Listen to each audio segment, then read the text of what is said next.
Good morning, children. Welcome to the English session. Today we shall deal with the poem Amanda. Now, before we start, let me ask, have you ever felt that you don't have any freedom?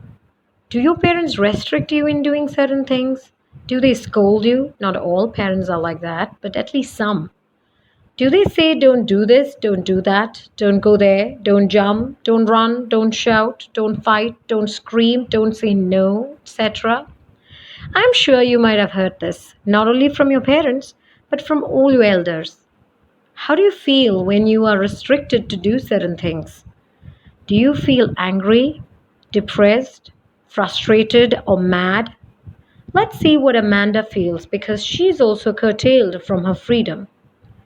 Let's get into the poem Amanda by Robin Cline. Robin Cline is a well known Australian author of books for children.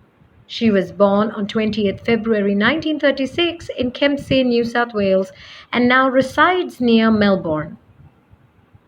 The poem is in the form of a monologue, even though there are two characters. Amanda's mother talks to her, and Amanda's thoughts are given in the brackets. So let's analyze the poem. Don't bite your nails, Amanda. Don't hunch your shoulders, Amanda. Stop that slouching and sit up straight, Amanda. There is a languid emerald sea where the sole inhabitant is me, a mermaid drifting blissfully. So here, one of the parents, that is her mother, sees Amanda biting her nails. She tells Amanda not to bite her nails. She's also not allowed to bend her shoulders and is supposed to sit straight. The parent nags Amanda for sitting lazily with her shoulders bent into a stoop. But Amanda is lost in her own dreams. She imagines herself to be a mermaid drifting joyfully with the soft waves of the green sea. She imagines that she is the sole inhabitant of the beautiful sea and there is no one to nag or disturb her. Moving on. Did you finish your homework, Amanda? Did you tidy your room, Amanda? I thought I told you to clean your shoes, Amanda. I am an orphan roaming the street. I pattern soft dust with my hushed bare feet. The silence is golden, the freedom is sweet. So here, the mother asks Amanda if she has finished her homework. She's asked if she has tidied her room. She had been asked to clean her shoes also. The parent asks her if she has done all these things. But Amanda is lost in her own thoughts. She imagines herself to be an orphan with no parents to nag her. She feels happy in being an orphan. She imagines that she is roaming in the street with bare feet. She's making soft patterns as she puts her feet gently in the dust. There is all silence about her with no one to nag her. For the little girl, the silence is golden and this freedom is very sweet. Next, don't eat that chocolate, Amanda. Remember your acne, Amanda. Will you please look at me when I'm speaking to you, Amanda? I am Rapunzel. I have not a care. Life in a tower is tranquil and rare. I'll certainly never let down my bright hair. So here, the mother again sees Amanda eating a chocolate and tells her not to eat it. The parent says that Amanda must not have forgotten the acne that she had got previously. However, Amanda is lost in her own dreams and doesn't look up to the parent. At this, the parent feels irritated. She says that Amanda should at least look at her when she is speaking to her. But Amanda remains lost in her dreams. She imagines herself to be golden haired Rapunzel who lived in a castle and had no care. Amanda imagines that life for Rapunzel must have been very peaceful and wonderful in the tower. However, she says she won't let down her bright hair the way Rapunzel had done. All the troubles of Rapunzel, as we know, had started because of her doing so. Lastly, stop that sulking at once, Amanda. You're always so moody, Amanda. Anyone would think that I nagged at you, Amanda. So here, the mother keeps talking to Amanda about the various do's and don'ts. But Amanda remains lost in her own dreams.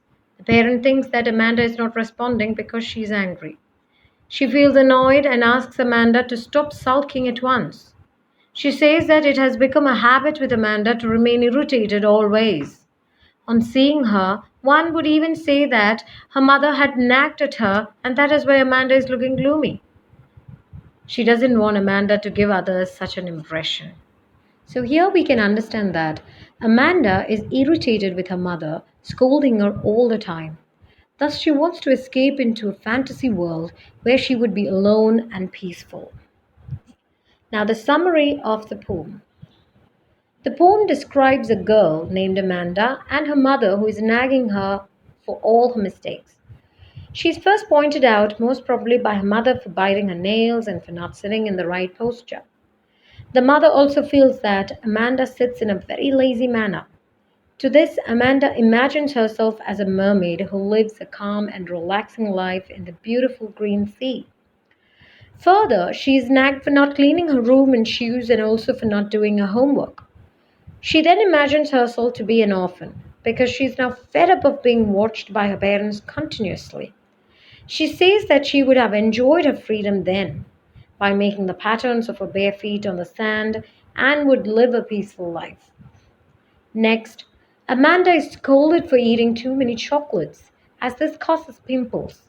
She is also scolded for not listening to her mother. So now Amanda thinks of being a Rapunzel, a character from a fairy tale, and wants to live in a huge tower like her. In the tower, she will be alone and will live a peaceful life and will never allow anyone to come in. Finally, the mother asks her to stop being moody because she doesn't want anyone to blame her for harassing her daughter. At this time, the poet has not written any reaction from Amanda's side. This constant nagging has made her so sad that she has even stopped to imagine herself as someone else.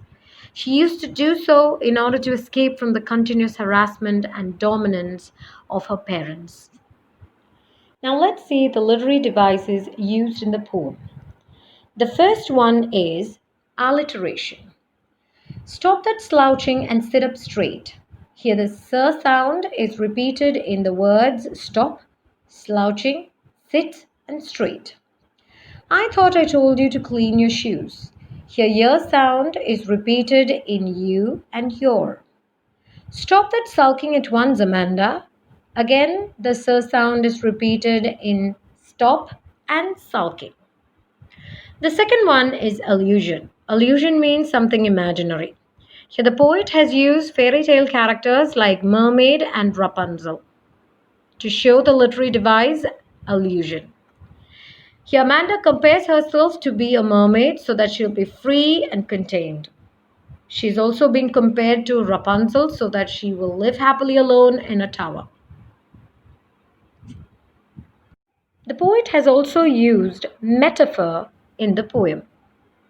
I am an orphan roaming the street. Here Amanda is compared to an orphan so that she will never be nagged by her parents. There is a languid emerald sea. We all know that emerald is a stone which is green in color. The sea is compared to emerald just to show the color green. Then the silence is golden. The freedom is sweet. Here, silence is compared to golden because it has been compared to something which is very precious or glorious. And freedom is also compared to a sweet, which is tasty. So these are the metaphors used in the poem. Certain words are also repeated, like don't, did you, Amanda. They are called as repetition or anaphora. Now let's see the rhyme scheme of the poem. The rhyme scheme is AA, BA, CCC. Thus, we have come to the end of the session. That's all for the time being, and have a nice day.